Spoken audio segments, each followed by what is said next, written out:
ഇന്ത്യക്ക് America tariff ഏർപ്പെടുത്തിയിരുന്നു. 50% താരിഫാണ്. ഇപ്പോഴത്തെ അമേരിക്കയ്ക്ക് തൊട്ടു പിന്നാലെ മെക്സിക്കോയിൽ കൂടി ഇന്ത്യക്ക് താരിഫ് പ്രഖ്യാപിച്ചിരിക്കുന്നു. ജനുവരി 1 മുതൽ ഈ താരിഫ് നിലവിൽ വരും എന്നാണ് പറഞ്ഞിരുന്നത്. പക്ഷേ ഈ താരിഫ് പ്രഖ്യാപനം ഇന്ത്യക്ക് അത്ര ദഹിച്ച മട്ടില്ല.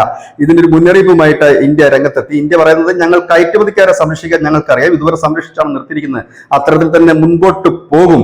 ഏകപക്ഷീയമായ താരിഫ് വർധനവ് അംഗീകരിക്കാൻ കഴിയില്ല. ഇത് ഇരു രാജ്യങ്ങളുടെയും ബന്ധം വഷളാക്കും, അതൊരു സ്മൂത്തായി പോകില്ല. ആഗോള വ്യാപാര കരാറിന് വിരുദ്ധമാണ് ഇത്.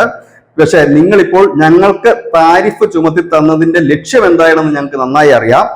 പക്ഷെ ഇത് നമ്മളുടെ ബന്ധത്തെ ഗൗരവമായി ബാധിക്കുന്നുണ്ട് എന്ന് പറയുന്നു. ലക്ഷ്യം എന്താണെന്ന് ചോദിച്ചാൽ അമേരിക്കയെ സുഖിപ്പിക്കുക എന്നതിന്റെ ഭാഗമായിട്ടാണ് മെക്സിക്കോ ഈ താരിഫ് ഇന്ത്യക്ക്, ചൈനയ്ക്ക്, ഇന്തോനേഷ്യ തുടങ്ങിയ രാജ്യങ്ങൾക്കെല്ലാം, തായ്ലാന്റ് അടക്കമുള്ള രാജ്യങ്ങൾക്കെല്ലാം ചുമത്തിയിരിക്കുന്നത്. അതെല്ലാവർക്കും അറിയാവുന്ന കാര്യമാണ്.